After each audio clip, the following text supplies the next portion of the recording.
Do redakce časopisu Chip nám dorazila televize TCL 65C9K. V tomhle videu si podrobně rozebereme, čím nás zaujala. V první řadě to bylo díky kombinaci zářivých barev i perfektnímu rozlišení detailů. Dá se říct, že tato televize snadno konkuruje nejlepším OLED modelům. Výsledkem je prémiový televizor, který se tentokrát ani moc nepodbízí cenou. Základem každé televize je panel, tak začněme u něj. V případě TCL 65C9K jde o kvalitní Quantum Dot 4K, který má celkem 3024 stmívacích zón. Regulace jasu je tedy 3x jemnější než u levnějšího modelu TCL 65C7K. Kvalitu zobrazení zvyšuje antireflexní povrch panelu, který je sice stále lehce odrazivý, ale méně než u předchozích modelů. Během testu jsme nezaznamenali žádné problémy s odlesky a to jsme klidně mohli dát televizi vedle okna.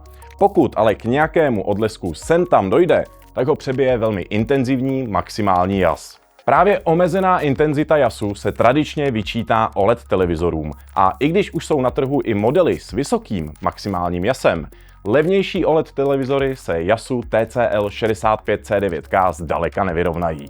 Dnešní televize nejsou jen na sledování filmů a seriálů, ale řada lidí si na nich chce vychutnat i hraní her. Také tady si TCL 65C9K vede dobře. Nabízí rychlou obnovovací frekvenci až 144 Hz, ve Full HD režimu dokonce 288 Hz a nízkou latenci 14 milisekund. Výhodou je variabilní obnovovací frekvence, která minimalizuje obrazové defekty ve hrách. Vedle obrazu je u moderních televizí důležitý i zvuk.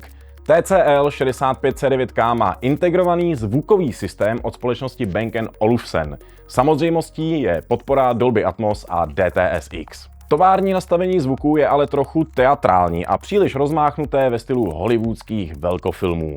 Naštěstí je tu řada zvukových profilů, které budou vyhovovat i divákům sledujícím běžné televizní vysílání. Nám se líbil režim nočního zvuku a možnost nastavit si nebo upravit vlastní ekvalizér.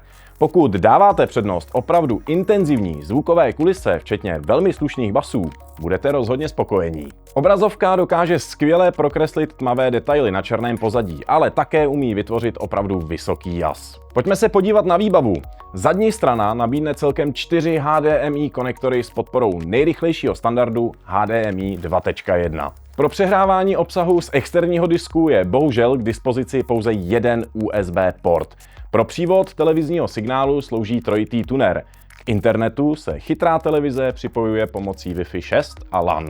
Nechybí ani podpora Bluetooth 5.4. Výrobce k televizi dodává dálkový ovladač, který je přehledný a podsvícený. Ale v této cenové kategorii bychom ocenili ještě jeden podrobnější ovladač navíc. Základem chytrých funkcí je systém Google TV, který poskytuje přístup ke všem důležitým aplikacím. Model 65C9K patří na vrchol nabídky čínského TCL, takže tentokrát zapomeňte na nízkou cenu. Použitý Quantum Dot Mini LED panel nabídne skvělý obraz, který může být jak extrémně jasný, tak ve tmavých scénách černý a detailní. Technologie QD-LCD s mini LED podsvícením skvěle zvládá i zobrazení detailů na pozadí velmi jasných scén. Televize má dokonale živé barvy a jasně patrný HDR efekt. Díky rychlému panelu a výkonnému obrazovému procesoru si výborně poradí, když sledujete rychlé a sportovní scény. Třeba při sledování olympiády to byla slast. Na závěr si tak shrneme plusy a mínusy TCL 65C9K. Ocenili jsme antireflexní povrch panelu, noční režim zvuku a regulaci jasu a živé barvy. Drobné nedostatky jsme viděli pouze v jednom USB portu. Nezdálo se nám tovární nastavení zvuku, které ale můžete snadno upravit díky ekvalizéru. A ve finále bychom ocenili i nějaký ten ovladač navíc. Z našeho redakčního hodnocení časopisu Chip si televize TCL 65C9K odnesla výbornou známku 1,5. A to je pro dnešek všechno. Nezapomeňte dát odběr na našem YouTube kanálu Chip a sledujte i naše další recenze.